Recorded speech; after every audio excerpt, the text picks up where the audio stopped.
Hello everyone, welcome back to the channel maths Rasta. मैं करवा रही हूँ क्लास 9th गणित मंजरी, जो आपकी न्यू एनसीईआरटी है, उससे रिलेटेड क्वेश्चंस। तो आज का जो हमारा टॉपिक वो चैप्टर 4 है, एंड ऑफ चैप्टर एक्सरसाइज है, उसका क्वेश्चन नंबर 4 है। मैंने आपको उस क्वेश्चन को बहुत ईजिली सॉल्व करना सिखाया है, कैसे स्टेप बाय स्टेप आप उस क्वेश्चन को सॉल्व कर सकते हैं और करेक्ट आंसर लेके आ सकते हैं। तो चैनल को ज़रूर सब्सक्राइब करिएगा अगर वीडियो अच्छा लगता है। तो चलिए स्टार्ट करते हैं आज का एक्सप्लेनेशन। हमारा क्वेश्चन है एंड ऑफ चैप्टर एक्सरसाइज, जो आपने अपनी एनसीईआरटी की बुक देख रखी है। End of chapter exercise page number 89 है। उसमें हमारा क्वेश्चन है question number 4, simplify the following. First वाला क्वेश्चन हम सॉल्व करेंगे। तो यहाँ पर आप जैसे देख सकते हैं क्वेश्चन में जो लिखा है सिंप्लीफाई द फॉलोइंग, इसमें दो पार्ट्स हैं, एक न्यूमरेटर है और एक डिनोमिनेटर है। तो सबसे पहले अगर हम इसको बहुत ध्यान से देखते हैं, जिन बच्चों को पता नहीं है कि जो नंबर्स रहते हैं वो सोचते हैं कि न्यूमरेटर और डिनोमिनेटर हम ऐसे कैंसिल कर सकते हैं, जबकि ये गलत होगा। एक्चुअल में ये पूरा एक साथ है और यहाँ डिनोमिनेटर में भी ये पूरा कंबाइंड टर्म है।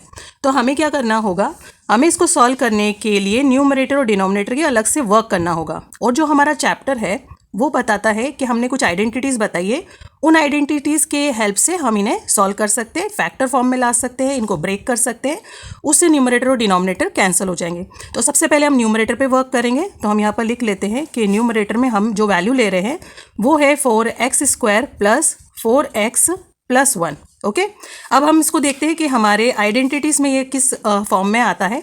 तो हमारी जो आइडेंटिटी है उसके अंदर क्या दिया हुआ है कि a² plus 2ab plus b²। Okay, ये इस फॉर्म में रिप्रेजेंटेड है। इसी में RHS में जब इसको लिखते हैं तो वो हो जाता है a plus b the whole square. हमें इस फॉर्म में लेके आना, जो कि फैक्टर फॉर्म में होता है। जब हम इसे ध्यान से देखते हैं तो हम इसे ब्रेक कर सकते हैं। ब्रेक करने में क्या होता है कि ये एक सिंप्लीफाइड फॉर्म में आ जाता है। जब हम 4x² की बात करते हैं तो क्या हम 4x² को ऐसे लिख सकते हैं, 2 मल्टीप्लाई विथ 2, 2 2 ज़ा 4 होता है। और यहाँ पर x² की बात करें तो x², क्योंकि यहाँ पर स्क्वायर है तो दोनों नंबर्स के साथ हमें x अटैच करना होगा। तो ये जो हमारा है ये हम इस फॉर्म में भी लिख सकते हैं, क्योंकि 2 जो है 2 बार है, x भी 2 बार है, तो हम इसे ऐसे लिख सकते हैं। 4x² को हम 2x the whole square form में लिखेंगे। तो यहाँ पर हम लिखते हैं 2x द होल स्क्वायर। उसी हिसाब से अगर हम 4x की बात करें, हम इसे ब्रेक करते हैं तो वैसे ही 2 मल्टीप्लाई विथ 2, 2 2 ज़ा 4 हो जाएगा। अब देखिए यहाँ पर क्या है, यहाँ पर जो x है वो एक ही बार है। इनिशियल में यहाँ पर 2 बार था, x पे पावर 2 था तो हमने दोनों नंबर्स के साथ x लिखा था, लेकिन यहाँ पर एक बार है तो हम यहाँ पर लिखते हैं 2x। ओके, तो उससे क्या होगा, ये इस फॉर्म में कन्वर्ट हो जाएगा। हम लिख लेते हैं इसको ब्रेक करने के बाद 2 मल्टीप्लाई 2x। अब यहाँ पर b भी रिमेनिंग है, तो b के लिए हमारी लास्ट जो टर्म होती है वो रिस्पॉन्सिबल होती है, तो हम यहाँ पर उसकी जगह लिख लेते हैं 1, क्योंकि 2 2 ज़ा 4, 4 इंटू 1 4 ही रह जाएगा और x एक बार आ जाएगा। तो इनिशियल से भी आप चेक कर लीजिए कि इसमें कोई चेंजेस तो अभी नहीं आए। तो यहाँ पर भी हमारा 2 2 ज़ा 4 और x² आ जाएगा। अब हम लास्ट टर्म की बात करते हैं।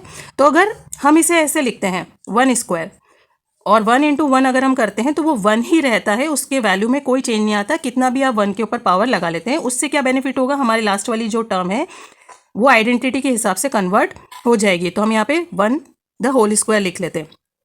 नाउ ये पूरा ये हमारे आइडेंटिटी के हिसाब से एडजस्ट हो चुका है। अब अगर हम इसको फैक्टर फॉर्म में लिखना चाहते हैं तो हमें क्या लेना होगा, फर्स्ट टर्म और लास्ट टर्म, उसमें से ये मिडिल टर्म जो रहेगी ये पूरी हट जाएगी, तो ये एक फैक्टोरियल फॉर्म में आ जाएगा।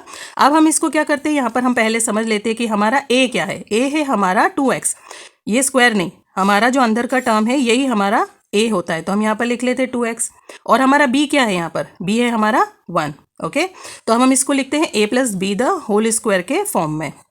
LHS तो हमने कर लिया था, अब हम RHS में कन्वर्ट करेंगे तो हम इसे लिखेंगे a हमारा है 2x और b हमारा है 1 द होल स्क्वायर। ओके, अब हम इसको एक्सपांड करते हैं, हम लिखते हैं 2x plus 1 multiplied with 2x plus 1। तो ये इसके फैक्टर्स आ चुके हैं। ये हमारा न्यूमरेटर था। अब हम डिनोमिनेटर में वर्क करेंगे, तो डिनोमिनेटर लिख लेते हैं। डिनोमिनेटर हमारा क्या है, 4x यहाँ से लिया है, 4x² माइनस 1।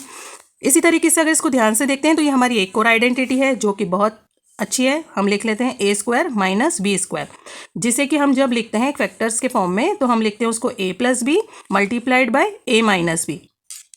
तो वैसे यहाँ पर 4x² आ रहा है, तो हम यहाँ पर जानते हैं कि 4x² को हम 2x² फॉर्म में लिख सकते हैं, तो हम यहाँ पर लिख लेते हैं 2x द होल स्क्वायर। क्या होता है क्योंकि 2p के लिए भी स्क्वायर है, x के लिए भी स्क्वायर है, तो 2 2 ज़ा 4, एक्स स्क्वायर मतलब एक्स स्क्वायर में कन्वर्ट हो जाएगा। वैसे ही 1 की बात करते हैं तो क्या हम इसे 1 स्क्वायर में लिख सकते हैं जिससे कि हमारा आइडेंटिटी फॉर्म में आ जाए? तो बिल्कुल लिख सकते हैं। यहाँ पर लिख लिया हमने। अब यहाँ पर ये इस फॉर्म में कन्वर्ट हो चुका है। फर्स्ट वैल्यू पे, फर्स्ट टर्म पे स्क्वायर माइनस सेकंड टर्म पे स्क्वायर, तो ये उसी फॉर्म में आ चुका है। तो इस फॉर्म में आने के बाद हम इसको फैक्टर्स रूप में कन्वर्ट करेंगे। फैक्टर्स से ये बेनिफिट होगा कि हम न्यूमरेटर और डिनोमिनेटर में कोई भी वैल्यू से वो हम कैंसिल कर पाएंगे। तो लिखते हैं a हमारा फिर से 2x है, तो हम लिख लेते हैं 2x, b हमारा 1 है मल्टीप्लाइड बाय 2x माइनस 1। याद रखना है a square minus B square होता है एक बार दोनों वैल्यूज, दोनों टर्म्स में एडिशन और सेकंड ब्रैकेट में दोनों टर्म्स का सब्ट्रैक्शन। ओके, अब ये हमारा न्यूमरेटर और डिनोमिनेटर फॉर्म जो था फैक्टर्स फॉर्म में कन्वर्ट हो चुका है। अब हम लिख लेते हैं न्यूमरेटर और डिनोमिनेटर। ये हमारा न्यूमरेटर है, हम लिखते हैं 2x plus 1 multiplied by 2x plus 1। Now denominator position पे जो हमने फैक्टर्स करे थे वो हम लिख लेते हैं 2x plus 1 multiplied by 2x minus 1। क्या हुआ अब इससे? देखिए यहाँ पर तो आप कैंसिल नहीं कर पा रहे थे क्योंकि ये पूरा एक ग्रुप था, असेंबल था और एडिशन फॉर्म में था, जबकि यहाँ पर फैक्टर्स अलग अलग हो चुके हैं और यहाँ पर मल्टीप्लिकेशन फॉर्म में, तो आप न्यूमरेटर डिनोमिनेटर को कैंसिल ईजिली कर पाएंगे। Now the final answer will be, क्या बच गया है? न्यूमरेटर में 2x plus 1 divided by 2x minus 1। ये कैंसिल नहीं हो सकते क्योंकि साइन डिफरेंट है, यहाँ पर साइन सेम थे। तो यहाँ पर ये पूरा इसका सिंप्लीफिकेशन था जो कि क्वेश्चन में पूछा गया था। आपको वीडियो अच्छा लगा है, समझ में आया है तो प्लीज़ मेरी चैनल को सब्सक्राइब करें। ऐसे ही वीडियोस के लिए मिलते हैं नेक्स्ट वीडियो में। तब तक के लिए बाय बाय, टेक केयर।